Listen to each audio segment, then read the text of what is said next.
Hi everyone, and welcome back. This is Jenny, and this is the channel for school counselors that are interested in becoming therapists and having your own private practice. So today, to continue kind of with what we have been looking at from the past few videos, we have done our phone consultation and we've sent intake information to our potential client, and then we have gotten the information back and taken some time to kind of look it over and start to digest the information and get ready for now doing the intake session. And what I wanted to share with you today was just one part of what that session would look like. So we would start with looking at the informed consent, which we've talked about in past videos. So I'm not going to go through that today. But after doing that, then the next part will be the assessment questions. And I have an example of questions that we might ask. So if we were to pretend that we are working with Toby here, here are the questions that I'm going to be asking Toby, our mock client. And you can see I'm just going to fill in a few parts here that are pretty self-explanatory. What's the client's name, date of service, and the time. And then we would pretend that we've already kind of gotten things rolling. We've talked about all the issues of informed consent, and Toby has given consent to move forward. So now here's some of the questions that I might ask Toby to give you a sense for what it could look like for you. So tell me a little more about your childhood. How would you describe it? Well, I grew up with a lot of brothers and sisters, but I don't keep in touch with any of them now. And mom and dad weren't really around a lot, and I kind of ended up leaving home pretty early. So I don't really remember a whole lot about it, honestly. When you think about any of the times that maybe when you were really, really young, before you were taking care of yourself, who was there in your family who took care of you? Well, like I said, mom and dad were there for a short amount of time, and I had a lot of brothers and sisters. And the brothers and sisters, we all just kind of took care of ourselves and took care of each other. But mom probably took care of us when we were really little. I'm imagining somehow we got fed and everything. But yeah, that's what I'd say. What do you like to do in your free time? Well, when I have, I sleep a lot, but sometimes I like to play video games and go on runs when I'm feeling energetic enough. Okay. What would you say people like or admire about you? I think I can be pretty gentle and, I can be sensitive. I think sometimes people like that about me. Yeah, who can you talk to in your life when you have something really happy that happens, or also something difficult? Taking it either way, who do you go to? Um, well, I don't really have a lot of people that I can go to. There's a friend named George that I see occasionally, and I can sometimes maybe talk to him. We usually just keep it more on the surface level, though. Okay. Yeah, what would you say is your biggest strength?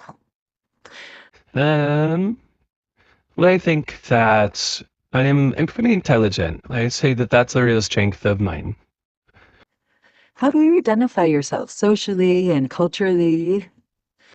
Well, I'm an orange tabby. I'm like, a feline.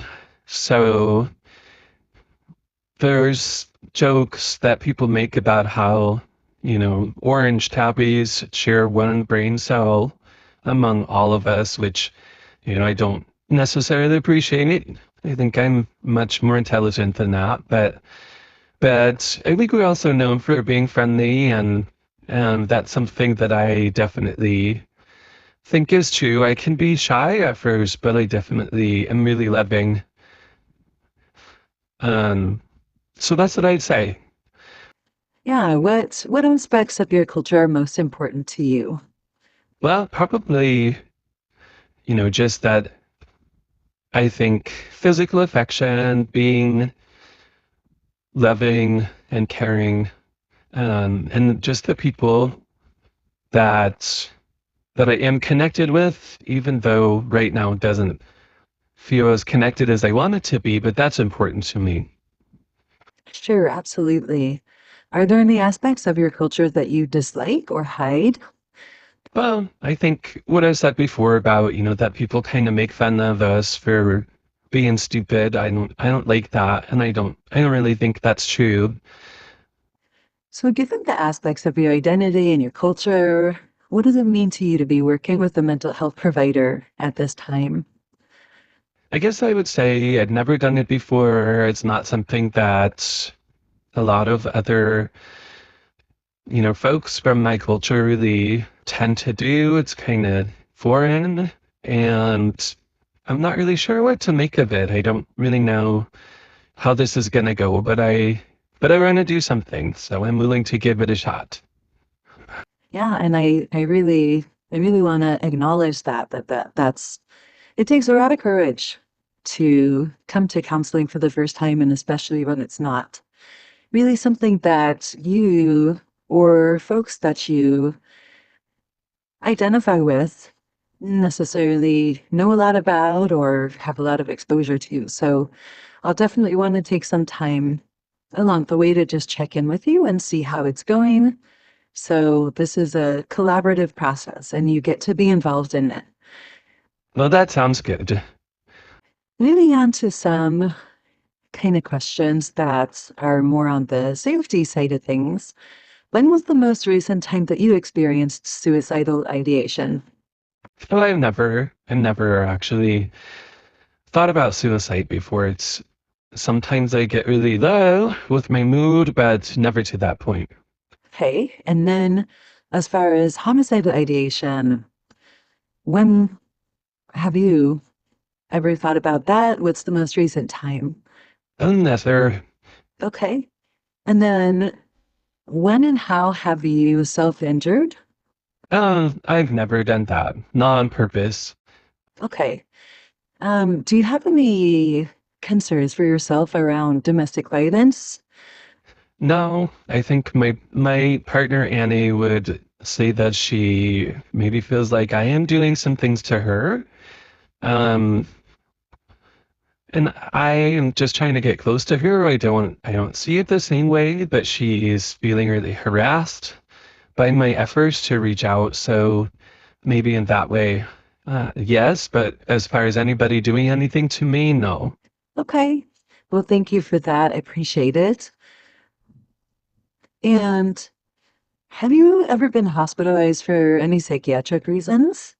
You know, Have you ever taken any medication for psychiatric treatment? no. And what about any kind of substance use? Well, I used to drink alcohol, but I stopped, and it's been about 5 years. I also used to smoke daily, but I quit that, and and I'm not doing anything as far as substances go. When I looked at your screenings, it did look like you were showing signs of depression and pretty severe anxiety. So those might be some of the things that we will kind of try to target here in our work together. You think about the anxiety that you might be feeling now and the depression. What are the factors that you can think about that maybe led up to where you're at now?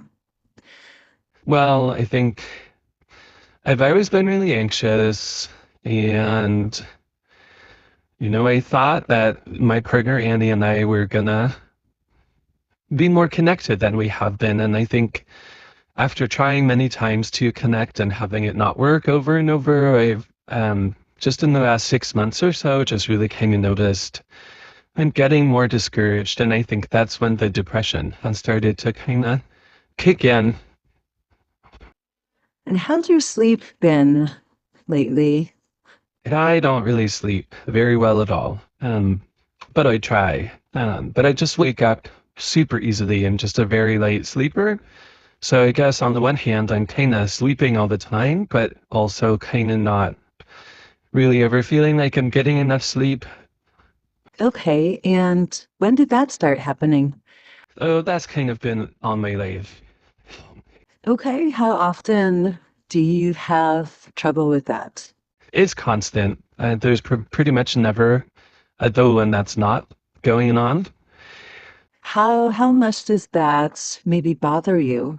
If you were to give it on a scale of like 1 to 10, with 1 being very mild, doesn't really bother you that much, and 10, uh, pretty, pretty big problem. I'd say it's like a one. It just doesn't really affect me at this point. It's just what I'm used to. Okay, and then with the anxiety, you had said probably in the last, well, that you've had that for a long time as well. Yeah, I think, um, yep, pretty much from as long as I can remember as well. And that happens also, would you say daily, weekly, monthly? Oh, that's pretty much several times throughout the day. Um, I just have a hard time with even little things. I'm pretty quick to react, and I do kind of tend to worry in the background sort of all the time. Okay, and how severely do you feel like that one affects you? Oh, that's a 10. I really don't like it, but it's just definitely been with me for a long time. But I would love to find ways to relax and have more peace in my life. Yeah, I really get that. And then the depression, I know you said that's been more in the last 6 months. Right. Um, and that one I would say is more on a weekly basis, maybe a few times a week. And it's probably more like a 3 or 4.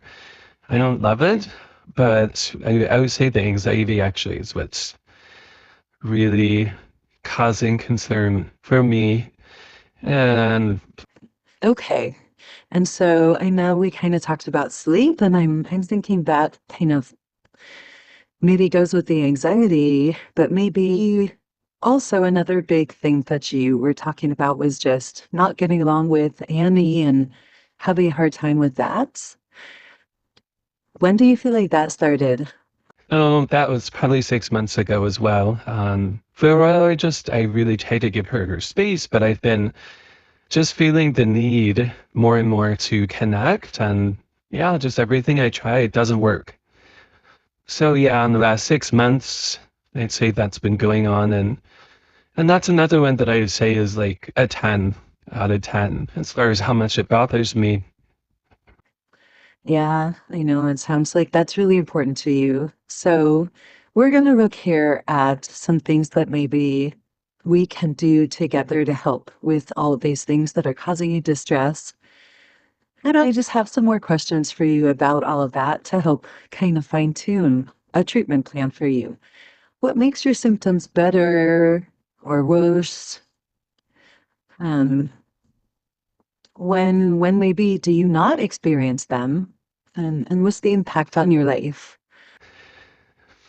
Well, I think it makes it better when, you know, when Annie is kind of in a good mood, maybe she's sort of sleeping, and I can get closer to her for a little bit then. And that feels nice. Sometimes I hang out with my friend George, and that feels a little better. Um, when I am able to sleep, that definitely helps as well. And I guess just when it's kind of a quiet day and I don't have a lot of stress, I don't feel the impact of it as much. But otherwise, yeah, that, like I said already, the anxiety it really gets to me, and not getting on with Annie.